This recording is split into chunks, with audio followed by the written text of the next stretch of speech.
Filthy, what happens when we want to go? Well, it's in their rent agreement, Eddie. You have right of passage. Filthy, I am not easily embarrassed, as you know, but I think it's going to be jolly difficult to maintain the social niceties we in Britain are so proud of, with a young family living in my toilet bowl. Eddie, 90 quid. Anyway, they won't mind. This is the 80s. There's nowhere to live. People have to go where they can.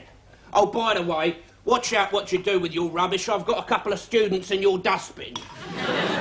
Not married, I'm afraid, but you can't expect morals from kids these days. Boys, this is not a day for long faces and whining. This is a day of glad tidings, merriment, joy, happiness. Because, Richie, my dear, I have found you a job. Oh, my God. Well, aren't you pleased to hear? No, I'm not. I remember the job you got me last time. Yeah, so do I. Trade boner, regular appearances, extended engagement. Filthy, you told me to sign on the dole. You took a 75% commission on my unemployment benefit. Yes, never mind all that, Richie, darling. That's all in the past, because I have found you a real showbiz job. Filthy, if this is some kind of joke... Then it'll be the first one on the show this week. Shut up, Eddie! We've had some super laughs already, and the show's only just begun.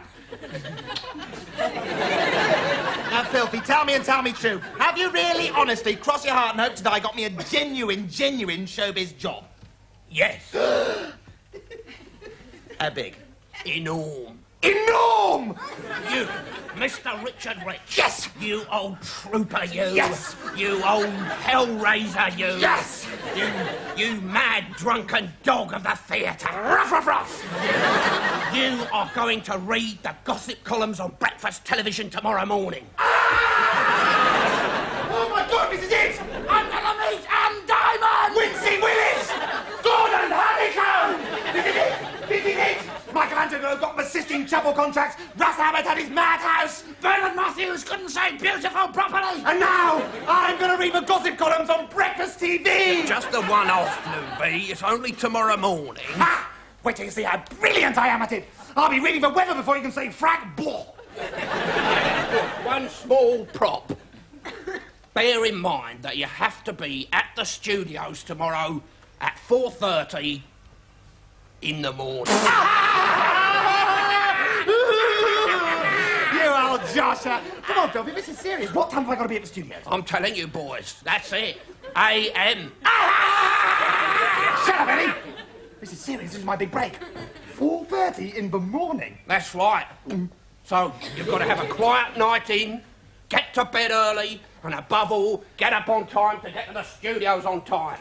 Otherwise, you'll become bywords in the business for unprofessional behaviour and never work again. Yeah, right. We've got to get an early night. Oh, sounds a bit ominous. It doesn't sound in the slightest bit ominous, Eddie. Now, you just remember to be there tomorrow, 4:30, sober. Sober? If you need me, I'll be down the off-licence until opening time, and then down the pub until closing time, and then after that at the club. See you down the studios. TVLM. Sober.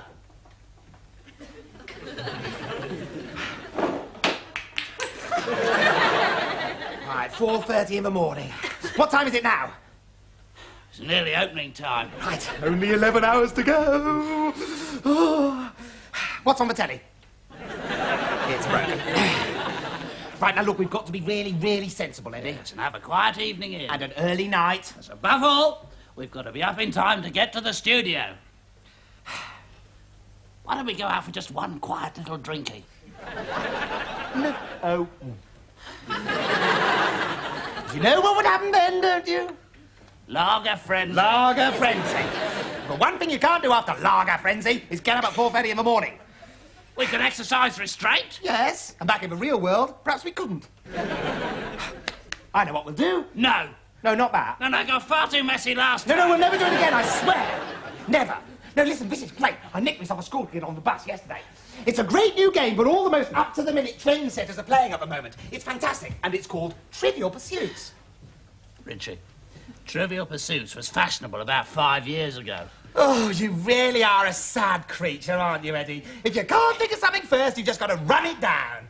Come on, let's play it. You have to shake the start. Here goes. 5. Ooh. 6. No, that's on an angle, isn't it, you see? It's on a little angle, Eddie. You have to roll it again. 6. You've played this before, haven't you? Still, it doesn't matter who starts. I'm still going to thrash you. Right, come on. Right, politics. Look, Richie, why don't we go out for just one little non-alcoholic drinky? Like what? Vodka. Eddie, vodka frenzy is even more destructive than lager frenzy. I don't know, the vom's a lot clearer. It's easier to wash out of your sheets. Well, it shouldn't make all that much difference to you anyway. You haven't washed your sheets since 1978. And then you only popped them in the lav with a bar of soap and flushed it a couple of times. Now, come on, are we going to play this game or not? Right. Well, ask me the question. Stop looking. I'm not looking. Yes, you are looking. I'm not. You're looking in that lampshade and then you're seeing it reflected off my eyeballs because they're so sparkling. Sounds like a cue for a gag about sparkling balls. Not if you ever want to work again. Right, now, come on, let's play and stop cheating. I'm not cheating. I don't need to cheat to beat you. Ooh. Well, in that case, perhaps you wouldn't mind turning your back while I read the question. All right, then. Great.